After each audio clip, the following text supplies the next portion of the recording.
सड़कों पर सजदा पहरेदार बने चंद्रशेखर आजाद।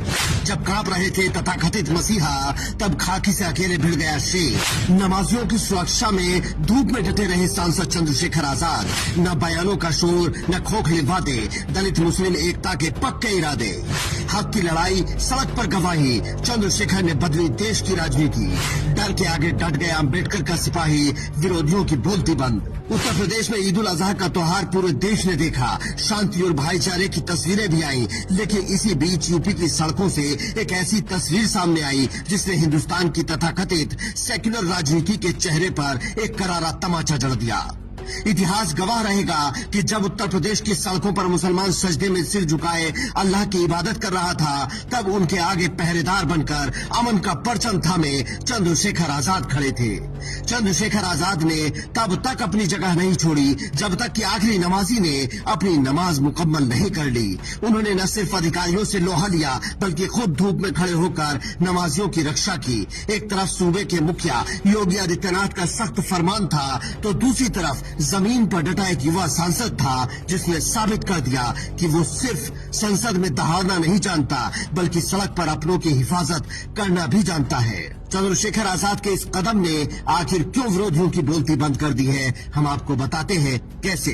राजनीति में दो तरह के नेता होते हैं। पहले वो जो एयर कंडीशन कमरों में बैठकर ट्वीट करके या चुनावी मंचों से अल्पसंख्यकों के हकों की दुहाई देते हैं, उनका वोट लेते हैं और सत्ता की मलाई चाटते हैं। और दूसरे वो जो किसी कौम के हक के लिए जलती धूप में खाकी के पहरे के बीच खुद ढाल बनकर सड़क पर खड़े हो जाते हैं।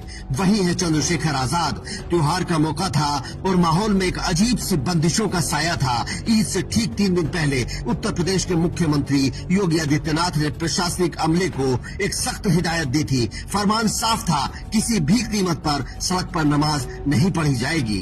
प्रशासन मुस्तैद था, पुलिस की लाठियां तैयार थी और हवा में एक डर का माहौल बनाने की कोशिश जारी थी।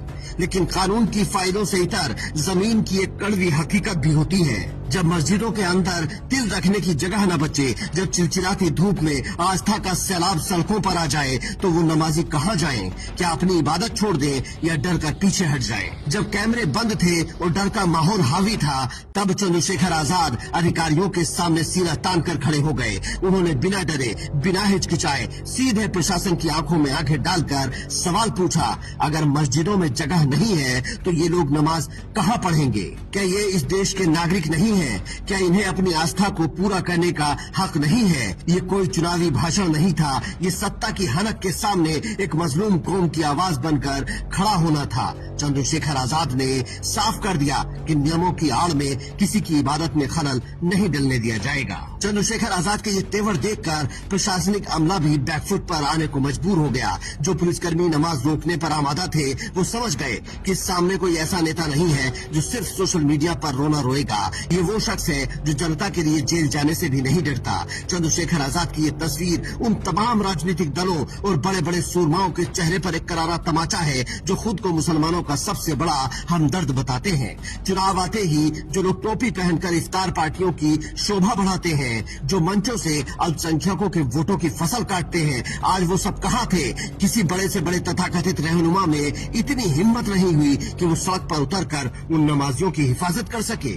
बाकी दल सिर्फ मुसलमानों को वोट बैंक समझते हैं, उन्हें सिर्फ सत्ता की कुर्सी तक पहुंचाने का जरिया मानते हैं। लेकिन चंद्रशेखर आजाद ने दिखा दिया कि लीडरशिप क्या होती है। जब कौम संकट में हो, जब आपके मौलिक अधिकारों पर पहरा बिठाया जा रहा हो, तब सिर्फ बयानों से काम नहीं चलता। तब चंद्रशेखर आजाद बनकर धूप में खाकी के सामने चट्टान की तरह खड़ा होना पड़ता है। राजनीति में खोखले वादे बहुत आसान होते हैं, लेकिन जब सत्ता के सामने सच बोलना हो और अपनों के लिए लाठियों के आगे खड़ा ना हो, तो उसके लिए जिगरा चाहिए होता है। चंद्रशेखर आजाद ने ईद के मौके पर जो किया, उसने न सिर्फ नमाजियों का दिल जीता, बल्कि देश को ये संदेश भी दिया कि डर के इस दौर में भी अमन और भाईचारे के पहरेदार अभी जिंदा हैं। Bureau report, Indian news.